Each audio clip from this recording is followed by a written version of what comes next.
Welcome to this episode of The Good, the Bad, and the Odd. We're your hosts, Mark and Sam. Hi, Sam. Hello. Right, we're back to Hammer. This will be our 13th entry into Hammer. In fact, we're doing a double bill, aren't we, today? So it's 13 and 14, kind of. We are covering, I think it's 1963's Kiss of the Vampire, which is the first entry in the Hammer do where the vampires aren't Dracula or associated with Dracula. I mean, Brides of Dracula wasn't Dracula either, but this is the one where it's not Dracula at all.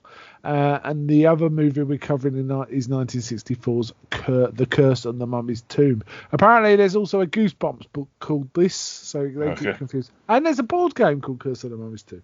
I guess it's kind of a famous, it's the sort of, you'd hear anything, horror film.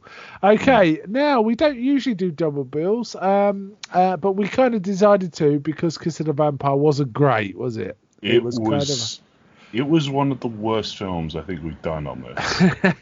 There's never been a film that you have apologised to. Yeah, I did apologise. I heard it was all right. Well, certainly the ending was all right, but we'll get to the ending.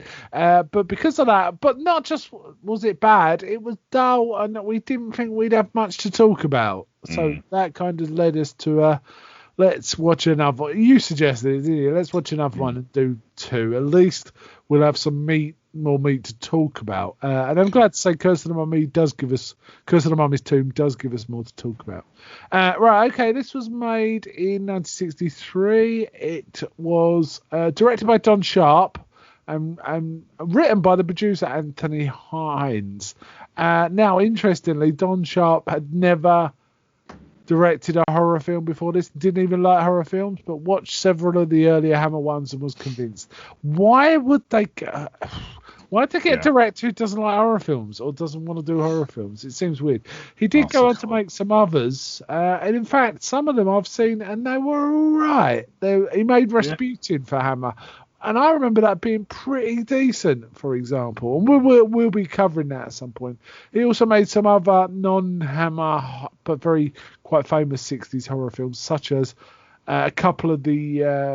I think he also made a couple of the Fu Manchu movies with Christopher Lee and Yellowface.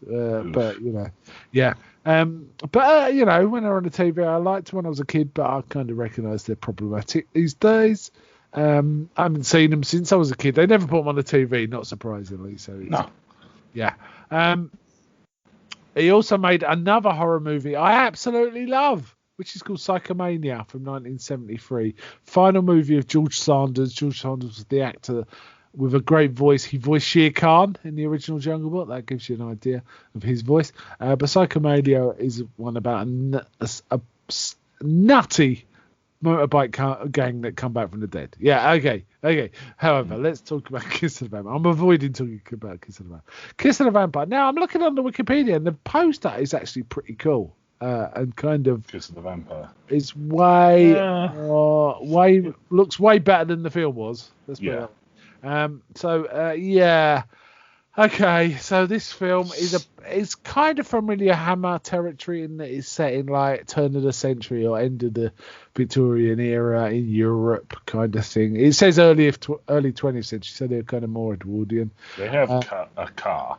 They have a car. You're quite right. They have a car. Yeah. So, but they're kind of holidaying, but they end up going to the house of the guy that lives, this grand house. They get invited by, I think, the son and daughter, right? Well, I think they get invited by the man, and then they get invited back again by the son and daughter. Yeah, Carl and Sabina. The man is Dr. Ravner, and his children are Carl and Sabina. Okay, it's kind of a bit dreary. It's very boring. Yes, I can't even remember how long it is. It takes about an hour for there to actually be a vampire reveal beyond the first minute. Yeah, first minute is pretty cool. First minute we see a staking. That's pretty cool. Yeah, it's a pretty cool opening. Because he stakes them while they're in their coffin with a shovel. Yeah. And the famous Hammer red paint blood comes out of the coffin, and there's dramatic music. In fact, one of the few... I'm trying to think what's good about the film. Maybe the sets are okay. The sets are interesting. Yeah, the sets are pretty good. And the music was all right, but other than that, nah. I think the couple were okay, but the problem is the bad guys. The head vampire was just fey and uninteresting, wasn't he? He was kind of a sort of I don't know. He was just bland, milquetoast, wasn't he? Really. The kids were okay, Carl and Sabina. Yeah. And it's quite colourful. But the ending was odd. Yeah, and I'd heard that this was quite a good ending there, but it was quite a lot. So I was watching it thinking, okay, this is boring, but at least there's supposed to be a good ending, but it wasn't. This was meant to be the third Dracula movie, funny enough, and they kind of Christopher Lee didn't want to, and they were planning it to be a Dracula sequel without Christopher Lee again, a bit like Bryce. Now, whereas Bryce was kind of awesome, this isn't. Now, apparently there was a script where it was Dracula, but then he was written out, so it wasn't a Dracula film. So when I described it as Hammer's first, well, it was their first entry, but it wasn't kind of. It came about in a roundabout way, in that they finally got to it. And also the ending, which let's say a swarm of vampire bats get called up to attack the cult of vampires, was actually intended to be the ending of Brides of Dracula, but Cushing refused that ending. He said, "There's no way Van Helsing would use black magic. It just wouldn't happen." So he got his way, luckily. But we get that awesome ending from Brides of Dracula, which is a terrific piece of theatre, isn't it? Really. And we could have had this. But maybe they made it a bit pretty rad ending. I reckon this was very low budget. The feel of it is quite low budget. Because I mean, it's a nifty. Let's put it this way: the concept of the end is pretty nifty. To use black magic against a vampire cult that's also into sort of demonic magic to destroy it by conjuring up a swarm of vampire bats. Sounds cool. Yeah. Yeah. It's a lot of plastic bats being swung around on what I'm presuming was fans. It was. And, I mean, like Universal a reverse shot. Yeah. Universal did a better job with their bats than this. This is this was absurd, and not. I mean, if you just had a YouTube clip of the ending, you might find a few laughs. But the fact is, we sat through 70 minutes before it, boring stuff to get to it, so we weren't that thrilled by it. I like the idea, but it kind of. Apparently, the novelization of Brides of Dracula does use this ending, which is weird, right? That is really weird. And apparently, this was Universal was also involved in the production of this, and they retitled it Kiss of Evil and recut it for American TV. They basically trimmed the original film, probably because it was so boring, or for blood. I don't really know. And then they'd shoot a load more footage. And there's whole subplots put in, and basically every scene with blood was cut out. So it sounds like that would be an even worse version than this. At least we got a bit of blood in this. And there's a love interest story with Carl and some girl, I think, is the subplot. So we didn't get any of that sort of stuff. Get this for critical reception. Not what I was expecting to read, right? So the New York Times wrote, this horror exercise is quietly stylish, ice-cold treat, beautiful tinted, well-directed and persuasively acted. Not really. And Variety said, horror fans will dig this latest effort from Hammer. It's a slickly produced colour story of evil doings, replete with suspense, demonism and mystery. This is really overselling it. It really wasn't very good. But get that, there's even one. Where was it? I saw one that described it as one of the best gothic horrors ever made, and you're thinking you are having a laugh. It definitely isn't that. So I don't know what they were thinking about that. It just, hold on, I'm trying to find the actual quote. I was shocked when they said it. Here we go. It was in the obituary of the director. Okay, it's an obituary. Okay, so he's saying really nice things about him. And it says, not a few horror fans contend that Kiss of the Vampire is one of the greatest gothic horror movies ever made. Yeah, the sentiment is crap because there's zero.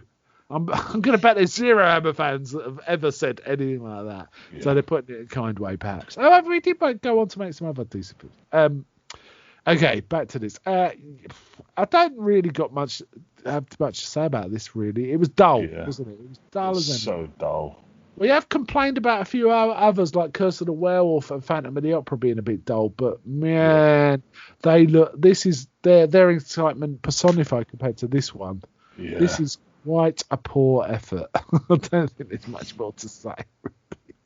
Got any other comments? Anyone you liked? This might be our first 0. It's a 0. Oh, I didn't give it a 0. I gave it like 1 out of 5, I think, something like that. Because I have seen worse films than this, but this, I mean, you know, when people go about, bad films, the worst films this and the worst films that. The problem is those films that people go on about being the worst films ever made, quite often they're quite entertaining. It's boring. I consider the worst. Like kind of outside of like our ratings for the podcast, I have like a 20-part scale with 0 being at the middle and being the worst position. So it's kind of like what is it? A sine graph? Okay. It's just like a big U. Like the worst but funnier a film gets. Like I can enjoy stuff like Master of Disguise, which is one of the worst films like ever made. But it's still very funny to watch. It, right? You can still enjoy it. Yeah. Like Santa Claus versus Conquers the Martians. Yeah. That's the Even might hit high in the negatives, but it's still enjoyable to watch. It's still enjoyable. This would be a firm 0. And it's just dull, isn't it? There's nothing to enjoy. So. Yeah, all right, let's move. Should we just move on from this? Because it is just. Luckily, it was short, but it did drag. It did drag. The vampire is possibly the worst vampire I've ever seen on the screen, and I've seen some bad ones. This one was just bad. It just didn't work. I like the concepts of black magic and turning it against the vampires and all that, but it was just bad. Anyway, I was very suspicious. From this point on, I'm now going to be quite suspicious of any Hammer film that doesn't have one of the regulars involved, be it an actor like Peter Cushing or Christopher Lee, or a director like Terence Fisher or Freddie Francis. Like no one in this was anyone I'd seen in any other Hammers. So it kind of made me think, did they just go cheap with this and just say get on with it? And it wasn't very good. I don't know. It just was poor. Anyway, all right. So our next movie we're going to discuss is Curse of the Mummy's Tomb. Now I was trepidatious about this because this was another one where we didn't have Christopher Lee, we didn't have Peter Cushing, we didn't have Terence Fisher, and so on. So I thought it might be along the same lines of the one we just watched. The Kiss of the Vampire. Curse of the Mummy's Tomb. What's your thoughts on it? What's your initial thoughts? It was a lot more interesting than the last one, but it still wasn't that entertaining, mainly because it was quite confusing. Yeah, the plot was its weakness, but I quite liked it. I thought the acting and the energy was pretty good, actually. It was energetic. Whereas the other film was a bit of a damp cloth of a film. You know what I mean? It's just dull and lifeless. This had a bit of life to it, at least. And I quite liked The Mummy. It was the Mummy was big and scary. It was a Hulk, wasn't he? He was like an imposing Hulk. Directed by Michael Carreras, who's usually associated with production in Hammer, a producer. But he did direct some, and this was directed by him, and I think he was involved with the screenplay too. Now it's not a sequel to in terms of story Mummy. To the other one, The Mummy from 1959, but it's kind of got similar tropes. It starts off impactful, and I think this might be a Hammer thing. Always start off with blood, and then you can kind of ease into the drama. People have got their initial shock, and you can then parlay that into 20-25 minutes of drama where you don't have to have anything shocking. It starts with a bloke being tied up in the desert, staked on 2 stakes, like arms outstretched, and this big old Arab fella comes and stabs him and chops his hand off. for no reason. We later find out that that's like the highest dishonor or something. Yeah. Of the ancient Egyptians, which are... I'm going to be very frank. I'm very confused about why that happened. So am I. Yeah. It never really gets explained. They seem to start establishing a cult built around the mummy, but then they kind of throw it away and they reveal that this English guy was kind of behind it, who's actually like an ancient Egyptian pharaoh that survived, been cursed with like long life. Yeah. We'll get to the plot kind of more at the end because it is confused. Yeah. However, like I say, I like the energy of it. So these guys dig up a tomb. There's some talk about, anyone that sees the pharaoh will be cursed. But they've been financed by this kind of brash American dude who's like a bit of a P.T. Barnum. In fact, he talks about P.T. Barnum as his friend, doesn't he, this American fella? Yeah. What was his name? I can't find his name, that American guy. Fred Clark. Alexander King was the character, but Fred Clark played. Like this guy, he was he had a lot of energy, and he wasn't a dickhead. Well, he kind of was, but he was likable. Do you know what I mean? Yeah. He's an American actor, and you can kind of tell. And he had a lot of energy, and he was sort of saying, "Yeah, we don't want to put this in a stuffy museum. We want to take it on tour because the Egyptian authorities offer him £70,000 for the stuff." And he goes, "We could get 700,000 at 10 cents a time." People, and then he was going about how they educate everyone. And this professor who starts drinking, is because of his woes, and his colleague got killed in the desert. All this is kind of disgusted by it and resigned, but it's like the American guy's like, okay. And then there's a few other English guys. Giles is the professor I was talking about, and John Bray, who's got this fiance who is the daughter of the guy that got stabbed at the start. Yeah. Was she the daughter, or was she? Yeah. That was. Could never work it out. She was called Annette. She's also an Egyptology expert. She wasn't great, I have to say. She was like the weakest actor, I think, in the whole lot, in many respects. But I quite like the guy playing John Bray, Ronald Howard. I thought he was pretty effective, and I quite like the guy that turns up later, Adam Beauchamp, played by Terence Morgan. Who just turns up on the boat when someone attacks them on the boat with a knife, like an assassin. He's an English bloke, but it's supposed to be an Arab. I have to also mention Michael Ripper, the famous Michael Ripper from Hammer Films, turns up in this as an Arab. Yeah. There's one point the Americans eating this stuff. He goes, "These are sweets from Turkey. They're not bad, are they? They're a delight. Ooh, Turkish delight." It's one of those moments. And then we see Michael Ripper as, I think his name's Ahmed, the Arab, eating all the Turkish delight at one point. And a monkey as well. That's always fun. Made me think of Indiana Jones a bit, the setting and the monkey and all that. And there's shenanigans, and someone attacks the bloke, or is it the woman? I can't remember now, on the boat. But this guy, Adam they Beauchamp, attack both of them. So. Yeah, Adam Beauchamp punches this guy out and then punches him overboard. Yeah. Now, which confused me because I thought, okay, so was he... we find out Adam Beauchamp's the character that I mentioned earlier that was actually the ancient pharaoh. Why did he do this then? Because was it to get in their good books? I mean, I was wondering if it was a plot, like he set up the assassin and then punched him overboard, which is a bit cold. Yeah. But it was never explained. Not entirely sure, because he could have very much shortened his... He had basically had... His whole plot was get himself killed by the mummy. But to do that, the mummy has to kill all the people that saw it before it can kill him. Yeah, or something like that. I could never work. It would be in his favour to let them get killed. So. Yeah, you're right. The plot does not make any sense, right? In fact, you thought about it more than I have. I didn't understand why he wanted everyone dead when all he wanted to do was die. I didn't get that at all. Well, so that's the only reason I can think that he did that. It doesn't make.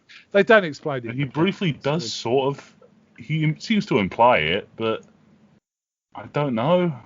Yeah, a little bit better writing would have explained it all, but it was kind of. I wonder if the script got cut a bit or something. We just lost a lot of detail. No one cared. This guy Adam Beauchamp, after punching out the assassin, invites them both back. He says he's got an interest in Egyptology, but he's more interested in an older phase of Egyptian history, and invites them to stay at his house while they're in London. And they're like a fiance, aren't they? They're not married or anything. They're fiance, and they decide to stay. But the thing is, John Bray keeps going out and leaving this oily bloke with his fiance. I mean, when he's obviously flirting with her, I did not get it. Do you? No, like there's a whole bit where he weirdly just kind of lets her run and basically be comforted by the guy while they're trying to capture the mummy. And it's come on, man, just say something. Do you have a thing for this? Yeah. I feel like he's not that interested in her, to be honest. I feel like that's how it comes across. But again, it's never addressed in the plot, is it? And in fact, there's one bit where the mummy kind of attacks him and her and everyone. And the first thing she does wake up, she runs to Adam, not to the bloke who's got injured, her fiance. It's really weird. I think we're sort of making it sound worse than it is, though. Yeah. I still quite liked it. It's a pretty metal film. There's a bit where the mummy crushes a dude's head with his foot. Oh yeah, he stamps on a bloke's head. Who kind of says he's not worthy. There's a bit of Cockney banter at one point where a guy turns up at this Arab bloke who's representing the Egyptian government's boarding house, and they're kind of he has to give the landing lady a bit of money, and the husband's going, how much you get? And she's going, never you mind, none of your business. And he goes, you got more, what's he saying, you got more tongue than an elephant's got a trunk. There's a bit of banter like that. It's kind of fun because he suspects the Egyptian bloke might be behind him, because he gets attacked at one point, doesn't he? Someone hits him on the back of the head and steals a necklace. But yeah, then essentially it turns out that this Adam finally says to this woman, I'm going to Paris, come away with me. And she says, what about, what's his name? John. And he says, it's probably kindest just to leave him. But then he goes and shows her in the cellar all this stuff and explains that he's an ancient Egyptian. It's so weird. It doesn't make sense. And then he says she has to die first. And again, I don't get why she has to die. I find it very difficult. At one point, the old Bill capture the mummy, don't they, in the net? And that's when the Egyptian fella sort of says, I'm not worthy, please destroy my life. And the mummy just stamps on his head. Which is, we did not see coming, did we? We were kind of, whoa. It's not shown, I should say. But, the implications there, and he's strong enough. Yeah. So it's a lot of to and fro. And again, quite a cool poster for this as well. This does make the mummy look way bigger than he actually is. Yeah. In the poster, he does kind of look more like a King Kong-esque character. He looks about 15 foot tall on the posters, doesn't he? But to be fair, he is like pulling down that brick wall, which is how he kills himself in the end. Yeah. He just sort of does it. He kills Beauchamp. Then they're doing this in the London sewers. So Beauchamp, he drowns Beauchamp, and then walks away from this woman that he's dragged down there, and then pulls a single brick out of the roof of the sewer, and the whole thing collapses on him. Destroys himself. Yeah, it's so weird. It's so weird. I should mention there's a thing about hands getting chopped off. As we mentioned at the beginning, someone's hands get chopped off. And we find out that the mummy was the son of Ramses, one of the, pharaohs called Ramses. And there was two. There was B and Ra. And Ra was the one who went and studied and formed a new kingdom, as it were, by these desert dwellers that sort of saw that he was wise and all this. But B sent assassins to kill him and chopped off his hand. And then he was mummified with his... Well, I don't even explain that, but he must have been mummified. So the mummy's got one hand, in effect. And we do see in the chase with Adam, at some point, his hand gets caught in a door and gets chopped off. They like force it shut so it like slices off his hand. So it's not even like a sharp door. It's like it's just a door 4 or so inches thick. It's just that it slides. Yeah, and it's metal, so it's heavy. It's kind of it's goofy, but it's kind of justice, I guess. He loses his hand too, and then the mummy kind of kills him and kills itself, kind of thing. The end. Right. We also get some other comedy stuff where two scared workmen are working for the American dude, but they're windy about all this talk of a mummy coming and the curse, aren't they? Oh God, it's all that kind of stuff. There's a bit of comedy stuff, which is all right as well. So you know what? This is a Hammer where we didn't know anyone really involved. But unlike Kiss of the Vampire, it has more about it. It's kind of it's fun. It was fun. I think that one of the things is we watched it after Kiss of the Vampire, so it seems better than it is, maybe. If you know what I mean. Yeah. So, any other thoughts? No, not really. There wasn't that much to the film. Both of them could have been a lot shorter, and very little would have been lost. Yeah. Or in the case of Kiss of the Vampire, nothing would have been lost. No, I would have rather just never have seen Kiss of the Vampire, to be honest. It was quite a disappointment, I have to say, because I've known for years it's supposed to have a good ending, and then it's like, you're having a laugh. That's what? But this was all right, and this one I didn't know anything about, so, it was a pleasant surprise compared to Kiss of the Vampire. Quite liked it, quite liked the acting, quite liked the bloke playing the bad guy, the Adam guy. I thought he was overacting, but he was fun and it was energy. And I quite liked the American entrepreneur guy. He was quite good. The John Bray character was kind of bland, wasn't he? And he let his fiancée be taken from under his nose, kind of thing. It was weird. Yeah. All right then. Okay, so should we score it? What would you score this? I'd give this like a 5, maybe. 5 out of 20? 5 out of 10. 5 out of 10. Remember, it's 10 to -10. Oh, I see what you mean. Okay. I would give this 6 out of 10. I think it was, but it's a low 6, so I'm kind of close to you. I don't know what it is on IMDb. I'm gonna guess it's like 6.3 or something like that. Let's have a quick look. Should have been prepared, really. Yeah. 5.7, so, between the two of us, right. really. So. Yeah. But it had something about it. It had a bit of energy, so it was fine. All right, let's wind it up there. So this will be our 13th/14th entry into our Hammer watch. So next time we'll be bringing you one that's next. I'm not going to say it because I can't see it from the list from here. But I think Hammer definitely starts picking up from about this point. So we've got some real treats coming. Yeah. All right then. So bye from me. Bye.